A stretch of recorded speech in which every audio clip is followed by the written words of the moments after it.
안녕하세요. 도지선생의 주식 이야기의 도지선생입니다. 2020년 1월 23일 특징주 분석인데요.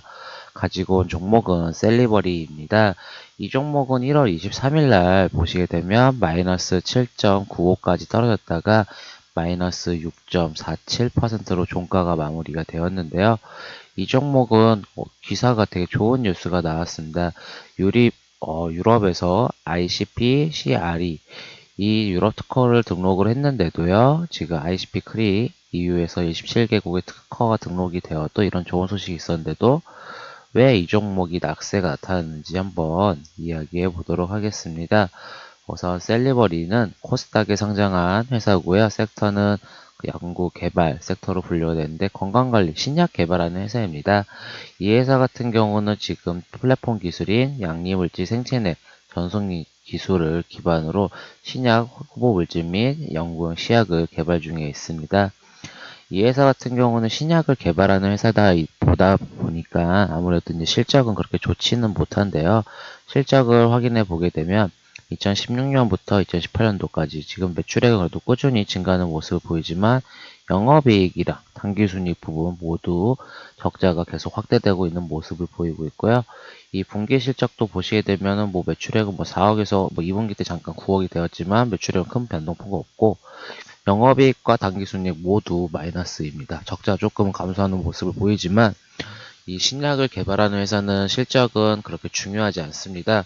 왜냐하면 이 신약은 개발하는데 많은 비용과 연구 비용과 그리고 시간이 많이 들다 보니까 일상에서 삼성이 진행이 될수록 이런 영업이익 부분과 당기순이익은 크게 개묘치가 않고요. 주시장에서는 오로지 그 신약에 대한 기대감, 시장에 대해서 출시가 됐을 때 시장이 어느 정도 파이를 가지고 있는지, 그리고 어느 정도 그 신약이 그 시장의 마켓쉐어를 점유할지, 그리고 효능성, 이런 부분이 부각이 되다 보니까 이런 바이오 종목들은 실적이 아무래도 크게 의미는 없습니다.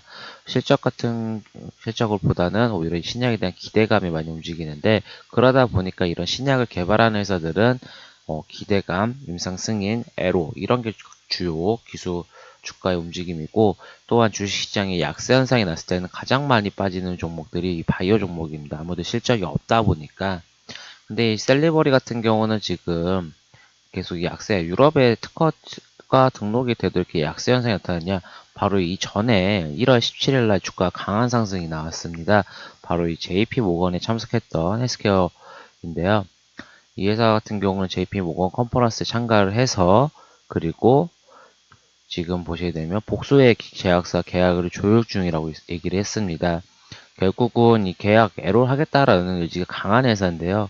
결국은 이 셀리버리 같은 경우는 양리물질 생체내 전동 기술인 TSDT 이 기술을 어느 정도 애로 하겠다. 이전부터 이 셀리버리 회장 CEO께서는 애로 하겠다고 이미 공시를 많이 했었는데요.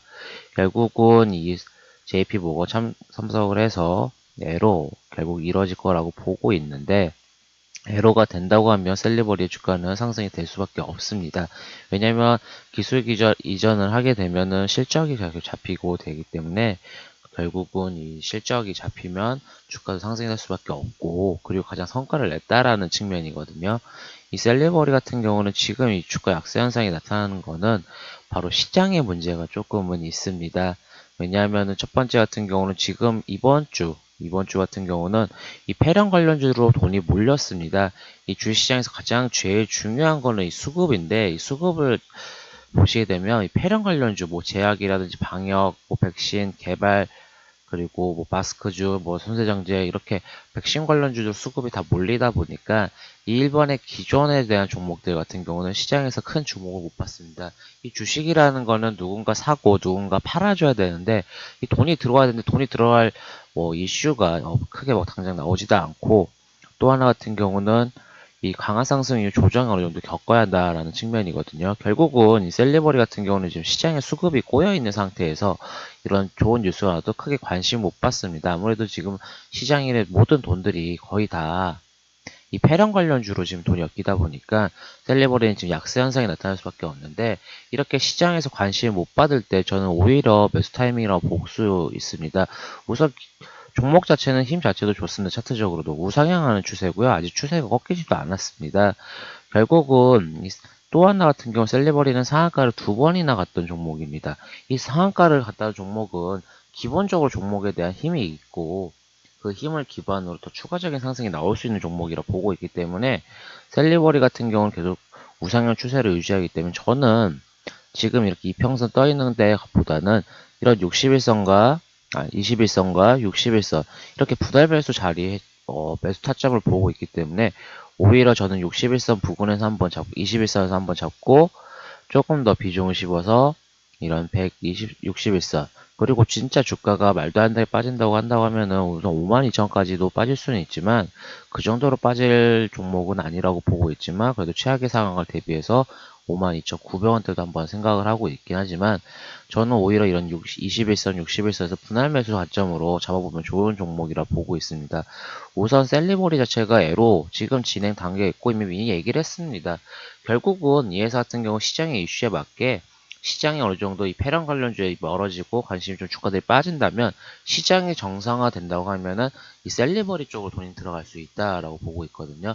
그렇기 때문에 오히려 저는 이렇게 시장에 관심이 멀어져 주가가 오히려 떨어지고 있을 때 저는 21선과 61선 이 부분에서 매수해 보시면 다시 한번 애로 나오는 뉴스 나오기 때 주가 강한 슈팅이 나올 때 수익 실현할 수 있는 종목이라 보고 있기 때문에 셀리버리 같은 경우는 오히려 지금 관심 종목에 넣어두시고 주가가 좀 조정을 받았고 시간이 흘렀을 때 매수해 보시면 관점으로 접근해 보시면 좋을 것 같습니다. 이 영상이 그래도 도움이 되셨고 만족스러우시다면 구독, 좋아요 부탁드리겠습니다. 이상 도지선생의 주식이야기의 도지선생이었습니다. 감사합니다.